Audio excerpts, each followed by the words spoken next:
Dying Light, a beast. How the sequel's mistakes led to a better game. The Dying Light series, developed by Techland, aims to provide players with an immersive open-world experience filled with zombie threats, survival challenges, and emergent gameplay elements. Over the past 10 years, both the original Dying Light and its sequel, Dying Light 2, have expanded their narrative depth and enhanced survival mechanics.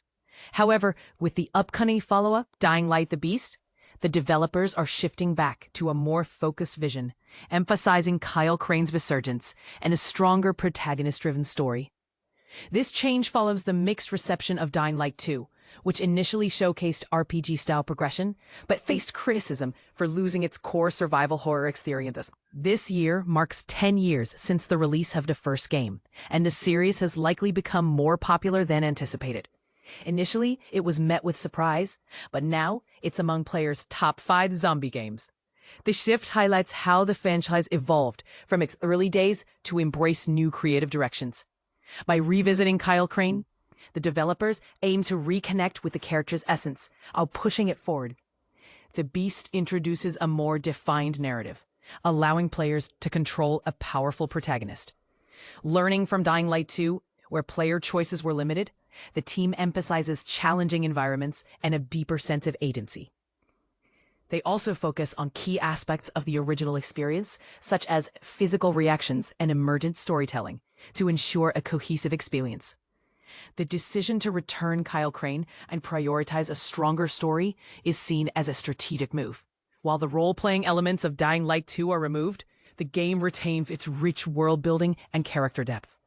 The Beast represents a culmination of the franchise's growth, blending innovation with tradition. With the development team working closely with fans, the game seeks to balance excitement with meaningful engagement. Dying Light, The Beast delayed, localization and early play opportunities. Techland's update. In a surprising turn of events, Techland has announced a last-minute delay for Dying Light the Beast, pushing back its release from August 22nd to September 19th, 2025. The studio is determined to ensure that the game lives up to its potential as the pinnacle of the Dying Light series. But here's where it gets interesting. While the majority of fans will have to wait, a select group of enthusiasts will have the chance to experience the game early at Gamescom Cologne. Techland's decision to delay the game was not taken lightly.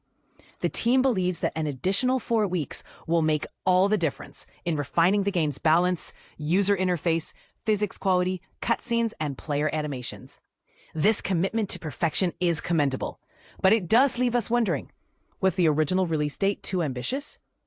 The delay might be a disappointment for some, but it's also an opportunity for Techland to address any lingering issues and deliver a truly polished experience. And this is the part most people miss. The delay could actually benefit the game in the long run, ensuring that it meets the high standards set by its predecessors. In the meantime, fans can look forward to a playable demo at Gamescom Cologne, as well as updates on the game's gore mechanics and the return of a beloved character, Bower the Beaver.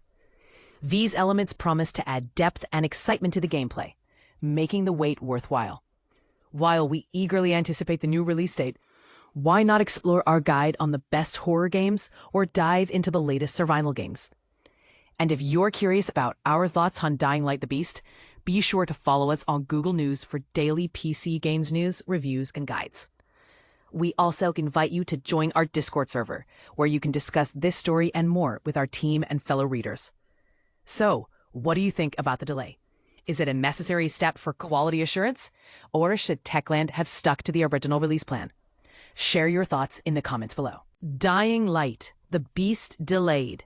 New release date and improvements revealed. A surprising delay has struck Dying Light the Beast, pushing its release back by an entire month. And this is the part most people miss about what that really means for the game and its fans. Originally scheduled for an August 22nd debut, Techland, the developer behind the standalone spin-off, has now announced the launch will happen on September 19th instead. But here's where it gets controversial. Why delay a highly anticipated game that already received mostly positive early reviews? Techland's explanation reveals more than just a simple schedule change. In an open letter to the community, Techland shared their reasoning in detail. After carefully reviewing the feedback from previews, they recognized a need to take extra time not only to polish the game, but to respond meaningfully to certain criticisms. According to their press release, they believe first impressions are critical, something any seasoned developer or gamer will agree with. They explained, with just 4 additional weeks, we can address final details that make all the difference between good and great. That means balancing gameplay elements more precisely, enhancing the user interface so it's clearer, improving physics quality, and refining cutscenes and player animations.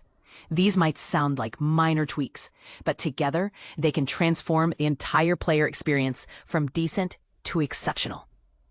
For fans worried about losing a chance to try the game soon, Techland promises to stay transparent throughout this extended development phase, with frequent updates to keep everyone in the loop. Plus, there's a silver lining. The game will still be playable at Gamescom next month, offering a hands-on look ahead of the September release. To put it in context, Dying Light the Beast actually started its life as an expansion pack for Dying Light 2 Stay Human.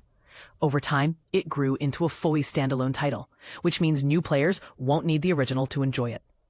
It stars Kyle Crane, the protagonist of the first Dying Light, returning to the story with a fresh twist. Captured, then subjected to experiments, he gains zombie-like powers that change gameplay dynamics. This narrative choice is bold and might spark debate among fans who prefer pure human struggles over supernatural abilities. An intriguing point for discussion among the community. An additional perk for franchise loyalists: anyone who owns the Ultimate Edition of Dying Light 2 will receive the Beast at no extra cost. For others, the game will be available for $59.99 on PlayStation 5, Xbox Series X/S, and PC. This pricing and distribution strategy reflects how Techland is balancing rewarding dedicated fans while also reaching new players. So is the delay a smart move to ensure quality, or a frustrating setback for eager gamers? Could Techland's decision spark more widespread industry trends around enhancing polish and responsiveness to early feedback?